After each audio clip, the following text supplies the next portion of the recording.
ओम शांति।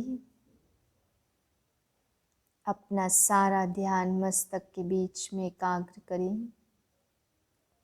आज के शिव बाबा की अव्यक्त वाणी सुनने से पहले मन को एकाग्र कर स्नेह के सागर शिव बाबा की याद में खो जाएं। मैं आत्मा स्नेह के सागर की संतान स्नेह स्वरूप हूँ। उनकी निस्वार्थ प्रेम की किरणें मेरे मस्तक पर प्रवाहित हो रही हैं और मैं आत्मा प्रभु प्रेम से भरपूर हो रही हूँ।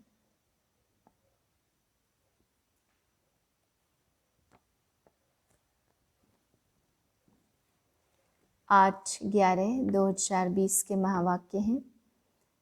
रिवाइज है 1/10/87 सन की।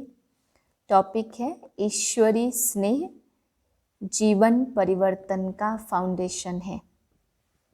बाबा ने आज हम बच्चों को समझाया कि बाप स्नेह स्वरूप बच्चों से मिलने आए हैं। बाबा ने कहा स्नेह के सागर के जो बच्चे हैं उनका स्नेह जब बाप से जुड़ता है तो इसी स्नेह से दुनिया का भी परिवर्तन होता है, क्योंकि जैसे जैसे स्नेह के सागर के संपर्क में आते हैं ऐसे ही मास्टर स्नेह के सागर बनते जाते हैं। बाबा ने कहा यही मिलन और भी बच्चों को बाप के स्नेह का अनुभव कराता है। जो मानते हैं कि भगवान से मिलने के अनेक रास्ते हैं, तो अनेक रास्ते होते हुए भी वो एक रास्ते पर आने का अनुभव करते हैं इस ईश्वरी स्नेह के द्वारा। फिर बाबा ने कहा कि बच्चे ईश्वरी स्नेह सबको भगवान के कार्य में सहयोगी बनाता और सहयोगी बनते बनते सहज योगी बन जाते हैं। और सभी प्रकार का सहयोग जब बच्चे करते हैं तब बाबा ने कहा वातावरण पावरफुल बनता है। बाबा ने कहा बच्चे कुछ बच्चे भाषण करने की सेवा करते, कुछ बच्चे सब्जी काटने की करते, तो कुछ बच्चे स्टेज सजाने की करते। तरह तरह की सेवाएं हैं, लेकिन जब तक सभी ईश्वरी स्नेह में खिले हुए मुस्कुराते चेहरे से खुशी से संपन्न हो करके सेवा ना करे तब तक सेवा सफल नहीं मानी जाती।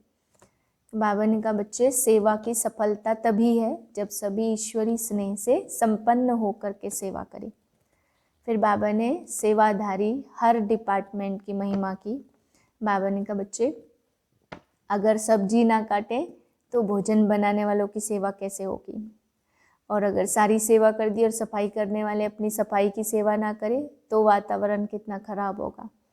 तो सभी की डिपार्टमेंट अलग अलग है, लेकिन बाबा ने कहा सबकी सेवा की अपनी अपनी महत्व है। अपनी अपनी सेवा में सभी बाप के स्नेह में समाये हुए सहयोग देते हैं, तो वातावरण की छत्र छाया में आने वाला हर व्यक्ति परमात्मा स्नेह का अनुभव करता है। फिर बाबा ने बताया कि बच्चे जब चारों सत्ताएं मिल करके बाप की सेवा करेंगी, बाप की प्रत्यक्षता करेंगी, तभी प्रत्यक्षता का आवाज बुलंद होगा। बाबा ने कहा इसलिए चारों प्रकार की सत्ताओं को बाप के कार्य में सेवा में सहयोगी बनाओ। जब सभी सत्ताएं सहयोगी बनेंगी तब बुलंद आवाज होगा और प्रत्यक्षता का पर्दा खुलेगा, तब प्रत्यक्षता होगी। आज स्नेह के सागर अपने स्नेही बच्चों से मिलने आए हैं। बाप और बच्चों का स्नेह विश्व को स्नेह के सूत्र में बांध रहा है। जब स्नेह के सागर और स्नेह संपन्न नदियों का मेल होता है तो स्नेह भरी नदी भी बाप समान मास्टर स्नेह का सागर बन जाती है। इसलिए विश्व की आत्माएं स्नेह के अनुभव से स्वतः ही समीप आती जा रही हैं।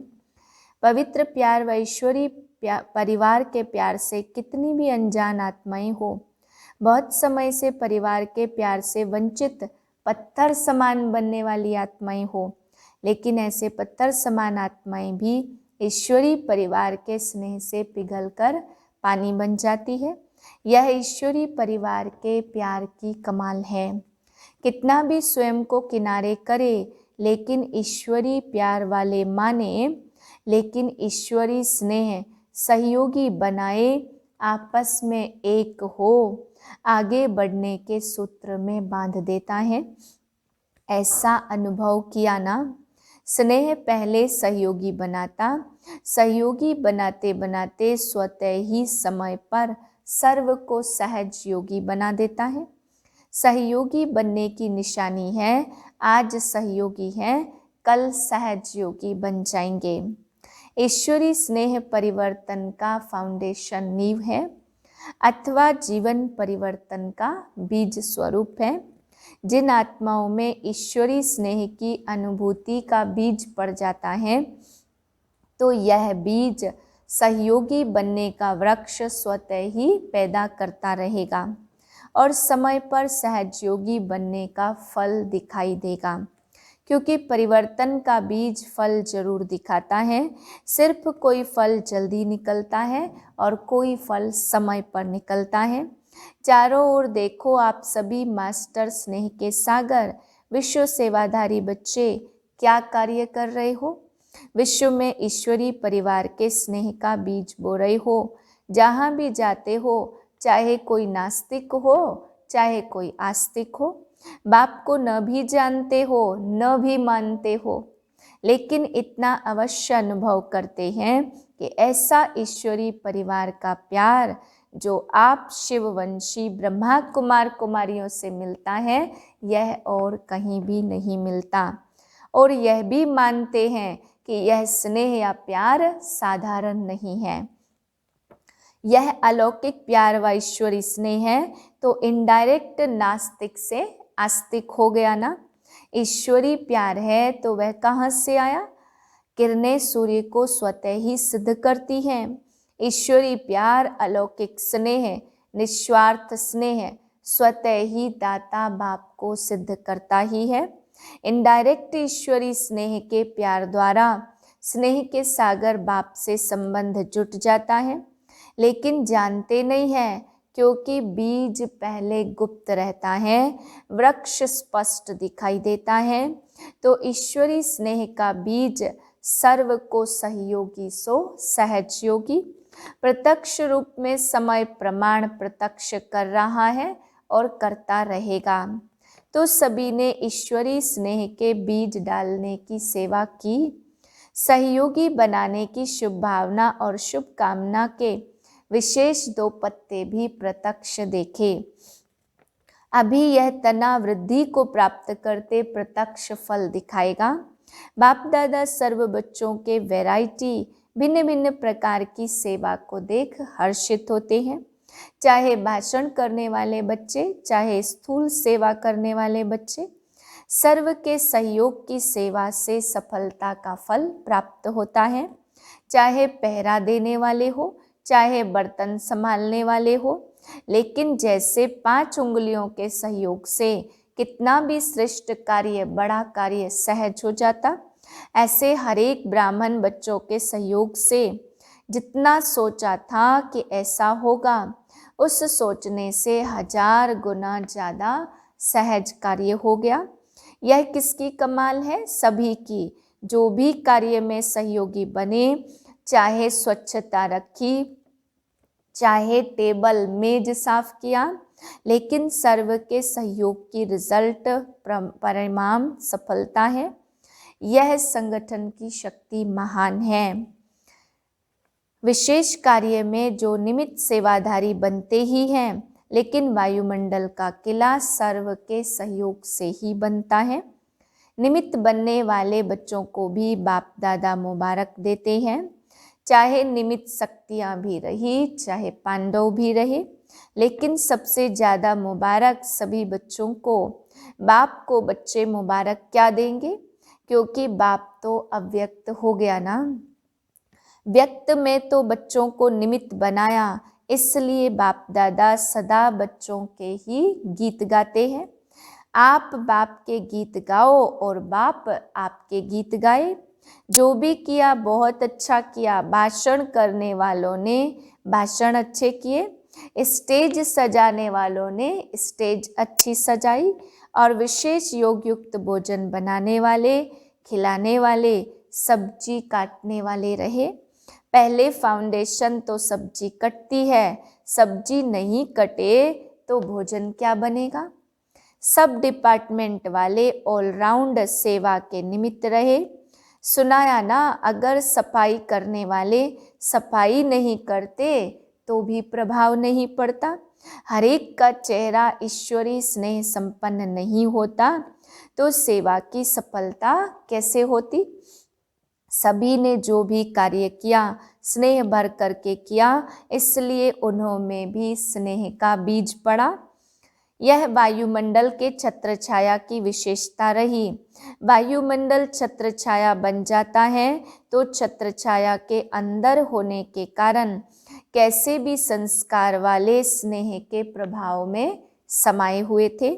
समझा, सभी की बड़े ते बड़ी ड्यूटी जिम्मेवारी थी। सभी ने सेवा की। कितना भी वो और कुछ बोलने चाहे तो भी बोल नहीं सकते, वायुमंडल के कारण। मन में कुछ सोचे भी लेकिन मुख से निकल नहीं सकता, क्योंकि प्रत्यक्ष आप सबकी जीवन के परिवर्तन को देख उन्होंने भी परिवर्तन की प्रेरणा स्वतः आती रही। प्रत्यक्ष प्रमाण देखा ना, शास्त्र प्रमाण से भी सबसे बड़ा प्रत्यक्ष प्रमाण है। प्रत्यक्ष प्रमाण आगे और सब प्रमाण समा जाते हैं। यह रही सेवा की रिजल्ट। फिर भी प्रत्यक्षता का आवाज बुलंद तभी होगा जब सब सत्ताओं का सहयोग होगा। विशेष सर्व सत्ताएं जब मिलकर एक आवाज बुलंद करे तब ही प्रत्यक्षता का पर्दा विश्व के आगे खुलेगा। वर्तमान समय जो सेवा का प्लान बनाया है वह इसलिए ही बनाया है ना, सभी वर्ग वाले अर्थात सत्ता वाले संपर्क में सहयोग में आए, स्नेह में आए तो फिर संबंध में आकर सहयोगी बन जाएंगे। अगर कोई भी सत्ता सहयोग में नहीं आती है तो सर्व के सहयोग का जो कार्य रखा है वह सफल कैसे होगा। अभी फाउंडेशन पड़ा विशेष सत्ता का। धर्म सत्ता सबसे बड़े ते बड़ी सत्ता है। उस विशेष सत्ता द्वारा फाउंडेशन आरंभ हुआ। स्नेह का प्रभाव देखा ना, वैसे लोग क्या कहते थे, यह इतने सब इकट्ठे कैसे बुला रहे हो। यह लोग भी सोचते रहे हैं ना, लेकिन ईश्वरी स्नेह का सूत्र एक था, इसलिए अनेकता के विचार होते हुए भी सहयोगी बनने का विचार एक ही रहा। ऐसे सभी सर्व सत्ताओं को सहयोगी बनाओ। बन भी रहे हैं, लेकिन और भी समीप सहयोगी बनाते चलो, क्योंकि अभी गोल्डन जुबली स्वर्ण जयंती समाप्त हुई तो अभी से और प्रत्यक्षता के समीप आ गए। डायमंड जुबली अर्थात प्रत्यक्षता का नारा बुलंद करना। तो इस वर्ष से प्रत्यक्षता का पर्दा अभी खुलना आरंभ हुआ है। एक तरफ विदेश द्वारा भारत में प्रत्यक्षता हुई, दूसरी तरफ निमित्त महामंडलेश्वरों द्वारा कार्य की श्रेष्ठता की सफलता। विदेश में यूएन वाले निमित्त बने, वे भी विशेष नामी ग्रामी, और भारत में भी नामी ग्रामी सत्ता है। तो बाप दादा विदेश के बच्चों को अंतिम प्रत्यक्षता के हीरो पार्ट में निमित्त बनने के लिए विशेष मुबारक दे रहे हैं। ऐसे ही कमाल तब हो जब सब सत्ता वाले इकट्ठे स्टेज पर स्नेह मिलन करे। जैसे साधारण साधुओं को बुलाते तो कोई बड़ी बात नहीं है, लेकिन यह महामंडलेश्वरों को बुलाया ना, ऐसे तो शंकराचार्य की भी इस संगठन में और ही शोभा होती, लेकिन अब उसका भी भाग्य खुल जाएगा। अंदर से तो फिर भी सहयोगी हैं। बच्चों ने मेहनत अच्छी की है, लेकिन फिर भी लोक लाज तो रखनी पड़ती है ना। वह भी दिन आएगा जब सभी सत्ता मिल करके कहेंगे कि श्रेष्ठ सत्ता ईश्वरी सत्ता आध्यात्मिक सत्ता है तो एक परमात्म सत्ता ही है। इसलिए लंबे समय का प्लान बनाया है। इतना समय इसलिए मिला कि सभी को स्नेह के सूत्र में बांध समीप लाओ।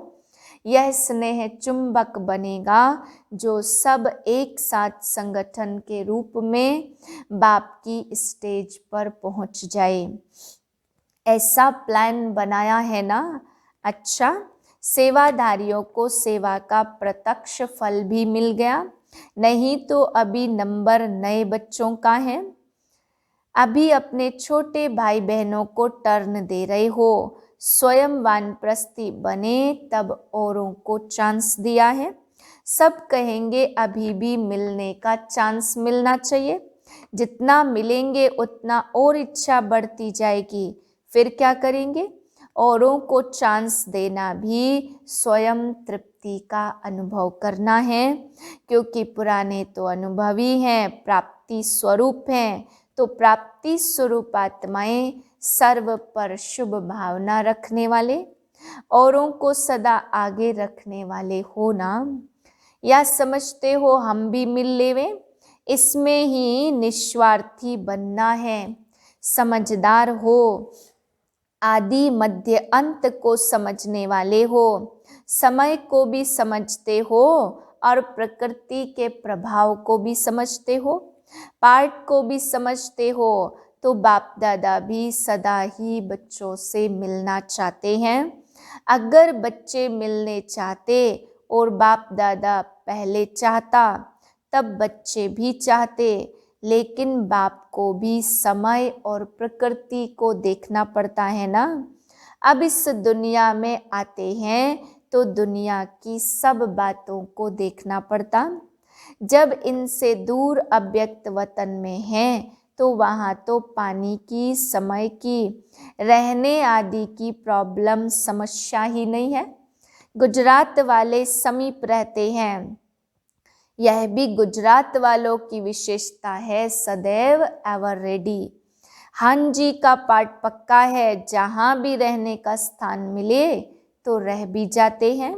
हर परिस्थिति में खुश रहने की विशेषता है। गुजरात में वृद्धि भी अच्छी हो रही है।